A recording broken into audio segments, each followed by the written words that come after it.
Today I welcome Dr. Isaac Barzilay, who is a Toronto-based prosthodontist, and he's the principal of a large prosthodontic practice in Toronto called Prosthodontic Associates.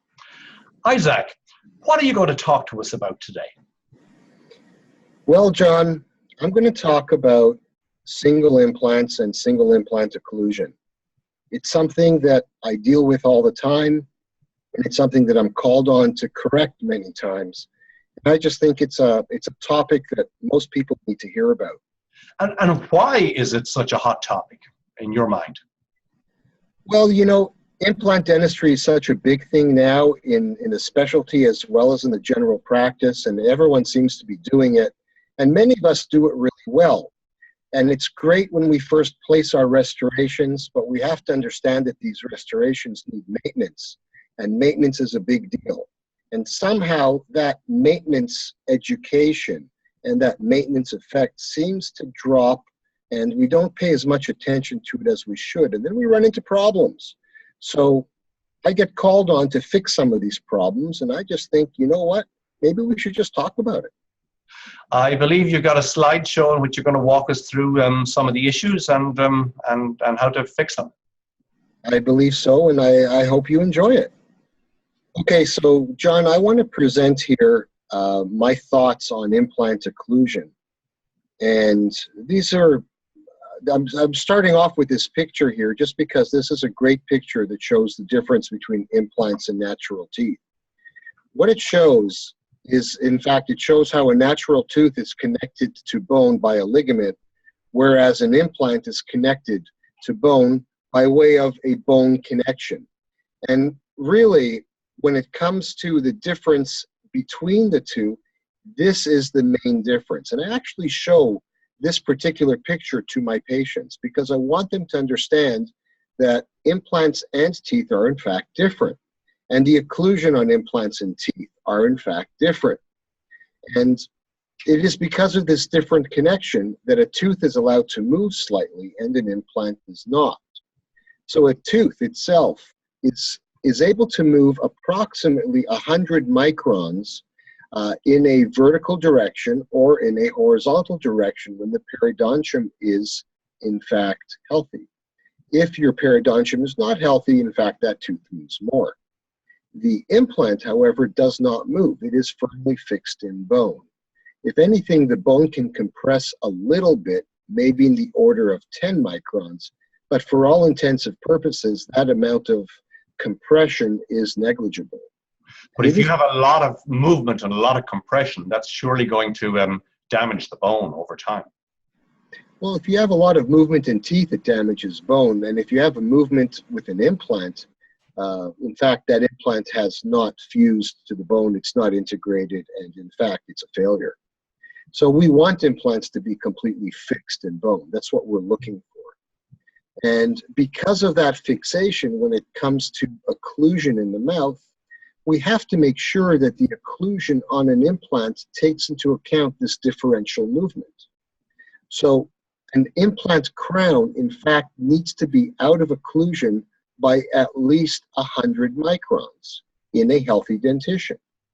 And it should only come into occlusion at the very end of a full clenching cycle. Then, in that way, in fact, we are allowing the teeth to compress completely before that implant comes into function. Right. If you don't do that, that implant is in fact in hyper-occlusion and will take more load than it should, and then you run into all kinds of problems. The problems include screw loosenings, the problems include fracture of implant crown structure. The problems can also include fracture of the screws holding the implant crowns in place, and the problem of, in fact, implant body fracture can also happen due to occlusion. Right. And these problems are very real, and in my practice, I deal with these problems all the time because I feel that most dentists just don't pay enough attention to occlusion, especially at the recall visit. And that's really why I want to talk about this. So if I move on to this particular clinical scenario, this patient came to see me many, many years ago. And the first molar is in fact a regular size implant. It's a regular platform implant, if I can use that terminology. And what that means is this access hole that I'm circling now with my pointer, that's where the screw goes in to hold this individual crown. Yeah. But yet, if you look at where the occlusion has been placed on this crown, the occlusion has been placed quite a distance away from the central part of the implant. This occlusion that's distal to the central part of the implant is in fact acting as a cantilever. And as you function on this, you're going to twist this implant restoration. It's going to start to bend. So the proper way to deal with this is in fact not to have occlusion on this, and it's in fact to, sorry about that, it's in fact to have an area where the crown itself doesn't come into occlusion until all the other teeth are compressed in their sockets. Now, measuring 100 microns is really difficult. How do we do that? We've tried to come up with all kinds of ways, but at the end of the day, what I do is I make sure that my implant crown is in fact out of occlusion. It still functions, you can still use it to chew, but if you try to bite a piece of thread with it, it's just not going to work. Right. So in this particular situation, this patient came to see me because this first molar was loose. And the treatment for this was to tighten up the crown and adjust the occlusion. But I asked her, I said, what happened with this tooth right behind it, which is in fact another implant. And that secondary implant is in fact a wide platform implant. It's a bigger implant. It's got a bigger seat. And she said, well, I've got a single crown on that as well. And if you notice the occlusion on the second molar, the occlusion is much closer to that access hole. That did not come loose because the forces are being supported directly by the implant head. Yes. So I said to her, I said, didn't your dentist suggest that maybe you should connect these implants to each other? And she said, my dentist did suggest that, but I didn't want to. And I said, why not? And she said, because I wanted to floss in between the implant crowns. I said, well, are you flossing between the implant crowns? And she said, no. So I said, well, if you had connected these two crowns to each other, what would have happened is you would have had this large distance from the front of the anterior implant all the way to the back of the posterior implant, and everything in between is in fact a non-cantilever zone. With it being a non-cantilever zone, you can put occlusion there, and you don't have to worry about the 100 micron thing. Yeah. She said, well, my dentist sort of said that to me, and he said that in order to do that, I'd have to pay some extra lab fees. And I said, that's good. That's what I think you should do. I suggest you go back to your dentist and deal with that, because otherwise, eventually, this will come loose again and this will break. And then this patient disappeared for a while. She came back 12 years later. And when she came back, I took this x-ray and she said, that crown that you tightened up for me many, many years ago? And I said, hold on, let me look in your mouth. And I looked in her mouth. I go, yeah, I remember this. She says, well, it came loose again. I said, did you ever go back to your dentist and have these things connected like I told you to? She said, no. I said, well, why not? She said, because he still wanted to bill me. I said, well, you should have paid for it. And she goes, what do you mean? And I said, well, the way your crown feels right now, I hear a clicking. That clicking usually means there's a metal-to-metal fracture someplace. Yes. If I look really carefully at your bone, especially down here, yes. I see there's a little bit of bone loss. Yes. And I turned to her and I said, I think you've broken your implant. And when I unscrewed it, again, here's another film. Here's a picture of the occlusion now. When I unscrewed it, the crown came off and so did the head of the implant. So what she's got now is an implant in the bone, lots of bone around it, but she has no head to the implant.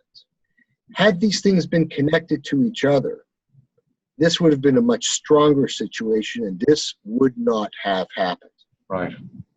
So we're now faced with a situation of dealing with this, and I turned to this patient and I said, you know, many years ago, this would have cost you $800 to fix. This is now going to cost you about $8,000 to fix. And of course, we fixed it. And the way we fixed this was, in fact, we made a splinted bridge, connected the back to the front, and we had to devise some type of post structure that would make use of the existing implant that was still inside the bone. We secured that to the existing implant, not just by screwing it in, but also by cementing it. And then we connect the superstructure, the bridge structure, to that with a screw. This structure now, although it is inherently weaker because I don't have a head on top of the implant, this structure now will support occlusion in between the two implants. Did you give any consideration to removing and replacing the implant in the position of the 6? Well, there's no question that we could have done that, but I felt that this implant, because it had only fractured up at the very top, I felt what was left could still be used. That can't be done in all implant systems. It really is dependent on the depth of the hole inside the implant, whether I can connect something. Okay. So on some implants I can do this, on some I can't. Okay. But in this situation we were able to. This has worked well for the patient, but it really made me think about the concept of splinting implants. A single implant needs to have no occlusion. If there are implants next to each other, you connect them, you can place then normal occlusion on those 2 implants, or 3 or 4. And in fact, here at the office, if implants are next to each other, they are not made as individual units. They're all connected to each other with normal occlusion, and that's how we maintain these patients. And is that advice you give to general dentists when they're considering doing implant supported restorations that are side by side? That is the advice I give to everybody. That is what I teach in my courses. That is what I teach my staff when we do our recall visits. We always check occlusion on the single implants and the multiple implants, but on the singles, we are always adjusting occlusion when we find the occlusion changes. Yeah. You have to understand that if we have no occlusion on a single unit, the other teeth are eventually going to migrate, drift, erupt, and we need to make some adjustments. Right. So our restorations that we make have enough porcelain so that we can actually adjust that porcelain, polish it, and the patient continues on with the same restoration. And what do you advise the patient to use to keep that area clean and just like, you know, underneath the, if you like, the splint? Well, in general, we suggest using a water pick or some kind of irrigation device. We also have super floss and different forms of floss threaders that you can get through these areas. It's generally not a problem to keep things clean. Okay. And so we don't really have that as an issue. And when the patient says they want to be able to floss, chances are they're not going to do it anyways. You know, you can ask them if they flossed before, they probably didn't anyway. And is there any particular regimen for recall and maintenance for this type of implant over and above or others? Well, this kind of implant we would recall the same way we always do. We recall our patients at 6 months, and if nothing has happened in 6 months, over 3 recall sessions, we'll go to 12 months. Right. As soon as we adjust occlusion, we go back to the 6-month time period and we do a few recalls at 6 months. Okay. So we want to make sure that these things are stable. And it's interesting, when we adjust these teeth, patients will usually say, you know, my teeth fit together a lot better now than they did when I first came in. Right. And they don't realize they had a problem to begin with, but as soon as you adjust the implant occlusion, all the other teeth are allowed to come back into occlusion, and they can actually be functioned on, they can intrude into their sockets, they have total freedom of movement. Whereas if the implant is a little bit high, and you don't notice it, but if it's a little bit high, that stops the other teeth from coming into occlusion. I know it's impossible to tell 100 microns, but what do you do? What instrumentation do you use to get that occlusal reduction as close to right as possible? It's really difficult. We've tried stacking shim stock on top of each other to get 100 microns of shim stock space, but that's really tough. So what we actually do is we start off with the crown in occlusion according to the lab, and then we adjust it when we position it. And we do it so that when the patient squeezes their teeth really hard together, we're able to pull one piece of shim stock through. So in fact, we probably have 114 microns, and that's about as close as we can get. Sounds pretty accurate to me, Isaac. And I believe you're going to come back at a later stage to show us some other interesting cases about what can happen if implant occlusion isn't exactly right. Yes, we will. I will come back. I will talk about broken screws, how to get broken screws out of implants. I will talk about how to get loose screws out of implants, and that's the logical next step, so we will do that at another visit. I want to thank you very much for this presentation, and I look forward to welcoming you back, and welcome viewers to send us in any interesting questions or other cases that they have for our consideration as well. Bye for now, Isaac, and thanks again. All right. Take care, John. Bye-bye.